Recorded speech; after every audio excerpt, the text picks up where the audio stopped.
അസ്സലാമു അലൈക്കും. ഇന്ന് ഞാൻ നിങ്ങളുമായിട്ട് ഷെയർ ചെയ്യുന്നത് ഒരു ബനാന കസ്റ്റർഡ് പാൻ കേക്കിൻ്റെ റെസിപ്പിയാണ്. പാൻ കേക്ക് നമ്മൾ പല രീതിയിൽ ചെയ്യാറുണ്ട്. അപ്പോൾ ഇത് വ്യത്യസ്തമായിട്ടുള്ളൊരു പാൻ കേക്കാണ് കേട്ടോ. നമ്മളിതിലേക്ക് മൈദ അതുപോലെ തന്നെ പഞ്ചസാര, ബേക്കിംഗ് പൗഡറോ ബേക്കിംഗ് സോഡയോ ഒന്നും യൂസ് ചെയ്യാണ്ടാണ് നമ്മൾ ഈ പാൻ കേക്ക് റെഡിയാക്കി എടുക്കുന്നത്. ഇത് നമുക്ക് ബ്രേക്ക്ഫാസ്റ്റ് ആയിട്ടോ അല്ലെങ്കിൽ വൈകുന്നേരത്തെ സ്നാക്കായിട്ടോ അല്ലെങ്കിൽ മക്കൾക്ക് ടിഫിനിലൊക്കെ കൊടുത്തു വിടാൻ പറ്റുന്ന നല്ലൊരു പാൻ കേക്കാണ്. കഴിക്കാനും നല്ല ടേസ്റ്റാണ്. കുറഞ്ഞ ഇൻഗ്രീഡിയൻസ് മാത്രം മതി നമുക്കിത് ചെയ്യാനായിട്ട്.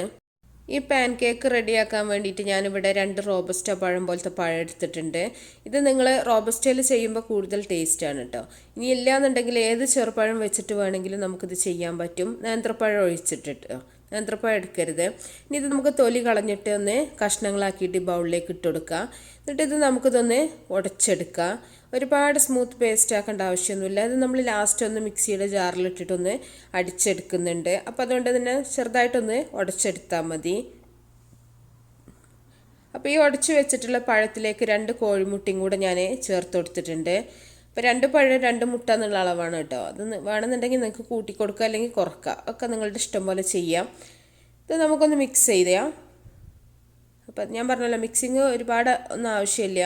അപ്പം നമ്മൾ മിക്സിയിൽ അടിക്കുന്നതുകൊണ്ട് തന്നെ. ഇനി ഇതിലേക്ക് 1 ടേബിൾ സ്പൂൺ തേനാണ് ഞാൻ ചേർത്തിട്ടുള്ളത്. കൂടുതൽ മധുരം വേണമെന്നുണ്ടെങ്കിൽ 2 or 3 ടേബിൾ സ്പൂൺ നിങ്ങൾക്ക് ചേർത്ത് കൊടുക്കുക. ഇതിനൊരു മീഡിയം മധുരം ഉണ്ടാവും കേട്ടോ. അപ്പോൾ അത്രയും മതി.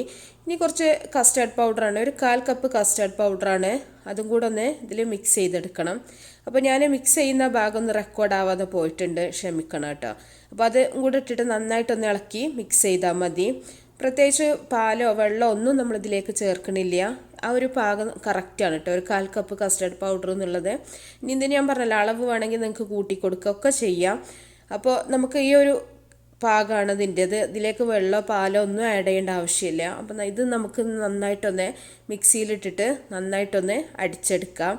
അപ്പോൾ ഈ കസ്റ്റർഡ് പൗഡർ ചേർത്തുകൊണ്ട് തന്നെ വാനിലിൻ്റെ ആ ഒരു ഫ്ലേവർ നമുക്ക് ഇതിനുണ്ടാവും. ഇല്ലയെന്നുണ്ടെങ്കിൽ നിങ്ങൾക്ക് ഏലക്ക വാനില എക്സ്ട്രാ ചേർത്ത് കൊടുക്കാം. അപ്പോൾ അത് ഓരോരുത്തരും ഇഷ്ടം പോലെ ചെയ്യാം കേട്ടോ. ഇത് മിക്സിയിലിട്ട് നന്നായിട്ടൊന്ന് അടിച്ചെടുത്തിട്ടുണ്ട്. അപ്പോൾ ഇതാണ് ഇതിൻ്റെ ഈ ഒരു കൺസിസ്റ്റൻസി. ഒരുപാട് ലൂസാകരുത്, അതുപോലെ ഒരുപാട് കട്ടിയായി പോകരുത്. അപ്പോൾ നിങ്ങൾക്ക് കാണുന്നുണ്ടാവും. ഇനി ഇതിലേക്ക് ഞാൻ പറഞ്ഞല്ലോ, ഏലക്കപ്പൊടി ഇഷ്ടമാണെങ്കിൽ ഏലക്കപ്പൊടി ചേർത്ത് കൊടുക്കുക. ഞാൻ ആ കസ്റ്റർഡിൻ്റെ ആ ഒരു ഫ്ലേവർ ഉള്ളതുകൊണ്ട് തന്നെ ഒന്നും ആഡ് ചെയ്യുന്നില്ല.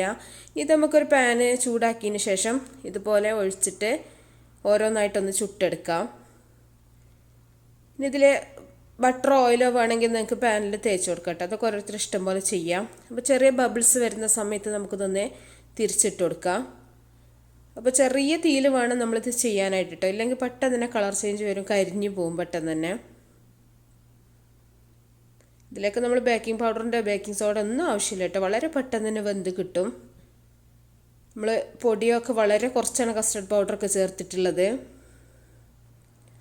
ഇനി ബാക്കിയുള്ള മാവ് നമുക്ക് ഇതുപോലെ തന്നെ കോരി ഒഴിച്ചിട്ട് ഓരോന്നായിട്ട് ചുട്ടെടുക്കാം. അപ്പോൾ ഞാൻ നേരത്തെ പറയാൻ വിട്ടു പോയിട്ടുണ്ട്. അപ്പോൾ എൻ്റെ ചാനൽ സബ്സ്ക്രൈബ് ചെയ്യാത്തവരുണ്ടെങ്കിൽ ഒന്ന് സബ്സ്ക്രൈബ് ചെയ്യാം കേട്ടോ. അപ്പോൾ അതിൻ്റെ കൂടെയുള്ള ബെല്ലൈക്കണും കൂടെ ഒന്ന് നിങ്ങൾ ക്ലിക്ക് ചെയ്യാം. എന്നാലും ഞാൻ ഡെയിലി വീഡിയോസ് അപ്ലോഡ് ചെയ്യാറുണ്ട്. അപ്പോൾ നിങ്ങൾക്ക് അതിൻ്റെ നോട്ടിഫിക്കേഷൻ കിട്ടുന്നതായിരിക്കും. അതുപോലെ തന്നെ റെസിപ്പി ഇഷ്ടമാണെങ്കിൽ നിങ്ങൾ ലൈക്ക് ചെയ്യാനും ഷെയർ ചെയ്യാനൊന്നും മറക്കരുത് കേട്ടോ. അപ്പോൾ ഞാൻ മുഴുവൻ പാൻ കേക്കും ഇവിടെ റെഡിയാക്കി വെച്ചിട്ടുണ്ട്. അപ്പോൾ നല്ല സോഫ്റ്റാണ്. അപ്പോൾ നിങ്ങൾക്ക് കാണുന്നുണ്ടാവും. കസ്റ്റർഡ് ചേർത്തുകൊണ്ട് തന്നെ നല്ലൊരു യെല്ലോ കളറും കൂടെ നമ്മുടെ ഈ ഒരു പാൻ കേക്കിനുണ്ട്. അപ്പോൾ നല്ല ടേസ്റ്റാണ്. അപ്പോൾ എല്ലാവരും ഉണ്ടാക്കി നോക്കിയിട്ട് നിങ്ങളുടെ അഭിപ്രായങ്ങളൊക്കെ അറിയിക്കുക. അപ്പോൾ നല്ല നല്ല റെസിപ്പികളൊക്കെ ആയിട്ട് ഇൻഷാ അല്ലാഹ് നമുക്ക് അടുത്തൊരു വീഡിയോയിൽ കാണാം.